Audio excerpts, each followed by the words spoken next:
नमस्कार मित्रों, धरा क्लासेस में आपका स्वागत है। आज मैं आपको बीए प्रथम वर्ष सेकंड सेमेस्टर का हिंदी साहित्य के विषय में बताने वाला हूं। मित्रों, हिंदी साहित्य का जो पाठ्यक्रम है कार्यालयी हिंदी और कंप्यूटर, इसका सिलेबस पूरी तरह से आपको बताया जाएगा। यदि आप चैनल पर पहली बार आए हैं तो चैनल को लाइक और सब्सक्राइब अवश्य कर दें तथा अपने फ्रेंड्स के बीच में शेयर अवश्य करेंगे। मित्रों, तो हम स्टार्ट कर रहे हैं बीए प्रथम वर्ष द्वितीय सेमेस्टर का जो पाठ्यक्रम है, जिसको आपको पढ़ना है नई शिक्षा नीति 2020 के अनुसार। मित्रों, आपको इसको पढ़ना पड़ेगा, जिसमें कि बीए प्रथम वर्ष द्वितीय सेमेस्टर में जो पॉइंट, जो चैप्टर्स आपको पढ़ने हैं, जो टॉपिक पढ़ने हैं, उनके विषय में आपको बताया जाएगा। हिंदी साहित्य के बारे में तो कार्यालयी हिंदी और कंप्यूटर, ये आपका शीर्षक होगा। मित्रों, जिस नाम से आपका प्रश्न पत्र होगा वो कार्यालयी हिंदी और कंप्यूटर के रूप में आपको देना होगा। तो हम देख रहे हैं इसमें जो क्वेश्चंस जिस टॉपिक पर पूछे जा रहे हैं, जिस टॉपिक को आपको पढ़ना है मित्रों, वो टॉपिक आपको जानना बहुत ही आवश्यक है। तो ये देखेंगे, ये पहला जो आपका टॉपिक है इसमें है कार्यालयी हिंदी का स्वरूप। आपको बताना होगा इसमें कार्यालयी हिंदी का जो प्रयोग किया जाता है, जो कार्यालयों में हिंदी प्रयोग की जाती है, उसका स्वरूप क्या है, उद्देश्य क्या है और क्षेत्र, यानी ये तीन चीज़ें आपसे पूछी जाएंगी। एक स्वरूप पूछा जाएगा, दूसरा उद्देश्य और तीसरा क्षेत्र पूछा जाएगा। यानी कार्यालयी हिंदी के विषय में इसमें क्वेश्चन होंगे। मित्रों, इसके पश्चात कार्यालयी हिंदी की संकल्पना क्या है, इसके विषय में आप से क्वेश्चन किया जाएगा। फिर उद्देश्य एवं क्षेत्र, जैसा कि आपको पॉइंट नंबर 1 में आपको बता दिया गया है। मित्रों, इस तरह से कार्यालयी हिंदी तथा सामान्य हिंदी का संबंध, यह भी आपको जानना होगा कि कार्यालयी हिंदी और सामान्य हिंदी में क्या अंतर होता है।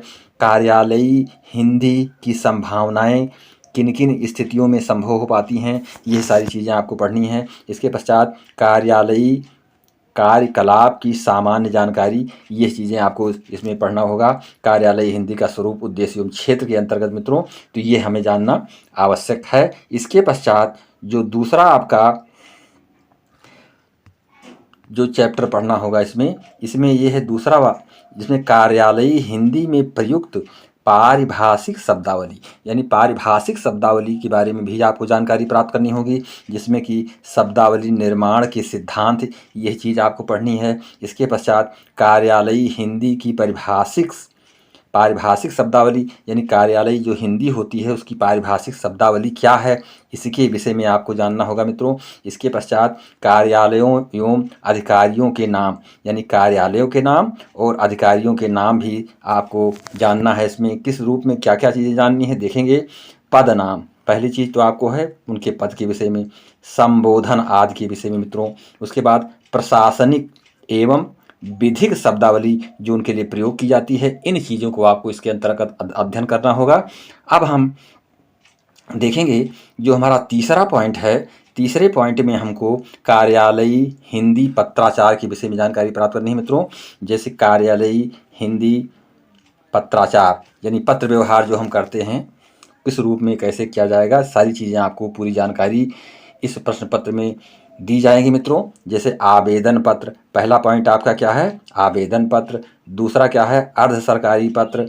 तीसरा क्या है, परिपत्र। और फिर कार्यालय ज्ञाप, फिर निविदा, फिर प्रेस विज्ञप्ति, और इसके बाद कार्यालय सरकारी पत्र जो होता है, कार्यालय आदेश, अधिसूचना, विज्ञापन और संकल्प। ये बिंदुओं पर, इन बिंदुओं पर भी हमें अध्ययन करना होगा, जो कार्यालयी हिंदी पत्राचार के रूप में जाना जाता है। मित्रों, तो ये पॉइंट हमको विधिवत पूरी तरीके से पढ़ना होगा।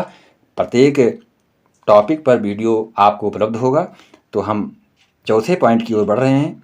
चौथा पॉइंट जो हमें पढ़ना है, इसमें देखेंगे ये जो चौथा पॉइंट है, इसमें आपको प्रारूपण, यानी कि उसका प्रारूप बताना है। टिप्पण के बारे में, संक्षेपण क्या होता है, पल्लवन एवं प्रतिवेदन, ये चीज़ें आपको जाननी होंगी। प्रारूपण का अर्थ आपको समझना है। मित्रों, इसके पश्चात सामान्य परिचय, प्रारूपण लेखन की पद्धति, फिर टिप्पण का अर्थ जानना है, सामान्य परिचय, टिप्पण लेखन की पद्धति, टिप्पण और टिप्पण में अंतर, टिप्पणी में अंतर, यानी टिप्पण और टिप्पणी। टिप्पण एक अलग चीज़ है और टिप्पणी उससे संबंधित चीज़ है। तो यहाँ पर दोनों में अंतर क्या चीज़ें मिल पाती हैं, इन चीज़ों को हमको समझना है। तो ये हमारा 4 नंबर पॉइंट के अंतर्गत जो आपका सिलेबस है उसको हमें पूरी तरह से जानना है मित्रों। इसी में हम देखेंगे 4 नंबर में संक्षेपण का अर्थ आपको बताना है, सामान्य परिचय, संक्षेपण की पद्धति, पल्लवन का अर्थ, सामान्य परिचय, पल्लवन के सिद्धांत, पल्लवन और निबंध, लेखन में अंतर, निबंध लेखन में अंतर, प्रतिवेदन का अर्थ, सामान्य परिचय एवं प्रयोग। इन सारे टॉपिकों से संबंधित चीज़ें आपको बताई जाएंगी, सारी चीज़ें आपको पढ़नी होंगी। ये 4 नंबर पॉइंट में आपको देखना है मित्रों। इसके पश्चात 5 नंबर में जो आपको पॉइंट में देखना है, इसमें है हिंदी भाषा और कंप्यूटर का विकास क्रम। जैसे हिंदी भाषा और कंप्यूटर का विकास क्रम क्या क्या रहा है, इसी के बारे में आपको जानना है। तो इसमें हम कुछ बिंदुओं के अंतर्गत जो हमें पढ़ना है वो है कंप्यूटर का सामान्य परिचय और इतिहास, ये हमें जानना है मित्रों। इसके पश्चात कंप्यूटर में हिंदी भाषा के विकास का इतिहास जानना है कि कंप्यूटर में हिंदी का भविष्य कैसा है, क्या है, इसके विषय में हमको पढ़ना होगा। इसके बाद जो है पॉइंट नंबर 6 में हमें देखना है मित्रों, पॉइंट नंबर 6 में क्या चीज़ें देखनी पढ़नी है हमको हिंदी में। तो हम देखेंगे हिंदी भाषा में कंप्यूटर प्रौद्योगिकी। जैसे इसमें पहला बिंदु दिया गया है इंटरनेट और हिंदी ईमेल, तो इसके विषय में जानकारी पूरी होगी आपको इस टॉपिक के अंदर मित्रों। हिंदी में उपलब्ध सॉफ्टवेयर एवं वेबसाइट, हिंदी से संबंधित विभिन्न वेबसाइटें, सोशल मीडिया और मीडिया पर हिंदी लेखन कौशल, ये चीज़ें हमें इसमें पढ़नी होंगी। इन बिंदुओं पर हमको अध्ययन करना होगा मित्रों। ये पॉइंट नंबर 6 पे होगा। इसके पश्चात देखेंगे 7 नंबर पॉइंट के अंतर्गत हमको पढ़ना है, जो हमारा सिलेबस है, हिंदी भाषा और ई शिक्षण क्या है। तो ई शिक्षण के विषय में हमको जानना है मित्रों। ई का मतलब होता है इंटरनेट। तो इंटरनेट पर उपलब्ध पत्र पत्रिकाएं, जो भी चीज़ें होती हैं वो ई शिक्षण के रूप में जानी जाती हैं। तो इंटरनेट पर उपलब्ध पत्र पत्रिकाएं, इसके विषय में हमको जानकारी होगी। इसके पश्चात इंटरनेट पर उपलब्ध दृश्य श्रव्य सामग्री, दृश्य का मतलब जो देखा जाता है, श्रव्य का मतलब जो सुना जाता है, ऐसी सामग्रियां जो हमको उपलब्ध होती हैं, ये सभी हिंदी भाषा और ई शिक्षण के अंतर्गत आती हैं मित्रों। इसके पश्चात हमको ब्लॉग फेसबुक, इसमें देखेंगे जो ब्लॉग फेसबुक होता है, इसके विषय में हमको पढ़ना होगा। ब्लॉग, फेसबुक पेज, ई पुस्तकालय सामग्री। अब ई पुस्तकालय सामग्री के रूप में ई का मतलब इंटरनेट से होता है मित्रों। इंटरनेट से संबंधित चीज़ें हमको पूरी तरह से फेसबुक और ब्लॉग की तरह समझना होगा इसको। फिर सरकारी तथा गैर सरकारी चैनल, ज्ञान दर्शन, ई पाठशाला, स्वयं, मूक्स आदि, पॉडकास्ट, आभासी कक्षाएं, इन बिंदुओं पर हमको अध्ययन करना होगा हिंदी में मित्रों। इसके पश्चात देखेंगे पॉइंट जो आपका है 8 नंबर देखेंगे। 8 नंबर में आपको पढ़ना है आ बिंदु के अंतर्गत हिंदी कंप्यूटर टंकण एवं शॉर्ट हैंड का सैद्धांतिक पक्ष और हिंदी साहित्य में शोध। ये आपका जो मुख्य बिंदु होगा इसके अंतर्गत आपको कि पहला क्या है, टंकण एवं शॉर्ट हैंड, और दूसरा है सैद्धांतिक पक्ष और हिंदी साहित्य में शोध। इन चीज़ों पर, इन बिंदुओं पर हमको पढ़ना है। तो इसमें देखेंगे हिंदी भाषा के विभिन्न फॉन्ट क्या हैं, यूनिकोड पढ़ना है, स्पीच टू टेक्स्ट प्रौद्योगिकी, हिंदी पीपीटी स्लाइड एवं पोस्टर निर्माण। तो ये आ बिंदु के अंतर्गत हमको पढ़ना है। फिर इसके पश्चात मित्रों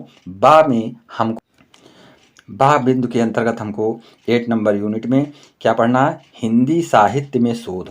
इसमें आपको देखना है कि शोध के प्रकार, शोध कितने प्रकार के होते हैं। इसमें आप देखेंगे परिकल्पना, परीक्षण और परिकल्पना उत्पादन। शोध के चरण क्या क्या हैं, इसको जानना है। साहित्यिक शोध का उद्देश्य क्या होता है। तो ये 8 यूनिट में डिवाइड होगा जो आपका प्रश्न पत्र है मित्रों। कार्यालयी हिंदी और कंप्यूटर, ये बीए सेकंड सेमेस्टर वालों के लिए बहुत ही इम्पॉर्टेंट है। सिलेबस को जानना पूरी तरह से, पाठ्यक्रम को जो हम समझ जाएंगे तो सारी चीज़ें हमको ऑटोमेटिक समझ में आती चली जाएंगी और प्रत्येक टॉपिक पे आपको वीडियो उपलब्ध।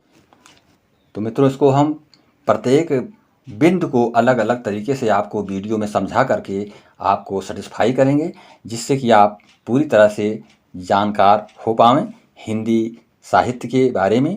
ये आपका जो पेपर है कार्यालयी हिंदी और कंप्यूटर, इसको हम पूरा डिटेल में आपको वीडियो प्रदान करूंगा, जिससे कि आप अच्छी तरह से इसको समझ पाएँ, पढ़ पाएँ। तो यदि आप चैनल पर पहली बार आए हैं तो चैनल को लाइक और सब्सक्राइब अवश्य कर दें तथा अपने फ्रेंड्स को शेयर करना ना भूलें मित्रों, क्योंकि हर स्टूडेंट के लिए वीडियो बहुत ही इम्पोर्टेंट होगा। और पाठ्यक्रम को जब हम समझ जाएंगे तो सारी चीज़ें हमको ऑटोमेटिक समझ में आती चली जाएंगी। आपको साहित्य में हिंदी साहित्य, इंग्लिश साहित्य और संस्कृत साहित्य, तीनों साहित्य का वीडियो आपको उपलब्ध होगा इस धरा क्लासेस के माध्यम से मित्रों। तो मैं चाहूँगा कि आप कमेंट के रूप में भी अपनी प्रतिक्रिया हम तक प्रेषित करते रहें, जिससे मैं आपको पूरा सल्यूशन वीडियो के रूप में देता रहूं और आपके लिए किसी भी प्रकार की डिफ़िकल्टी महसूस ना हो पावे। तो मैं चाहूँगा कि चैनल को लाइक और सब्सक्राइब अवश्य करें तथा अपने फ्रेंड्स के बीच में शेयर अवश्य कर दें मित्रों। इसी के साथ नमस्कार, जय हिंद, जय भारत। अगले वीडियो में पुनः मुलाकात होगी। नमस्कार।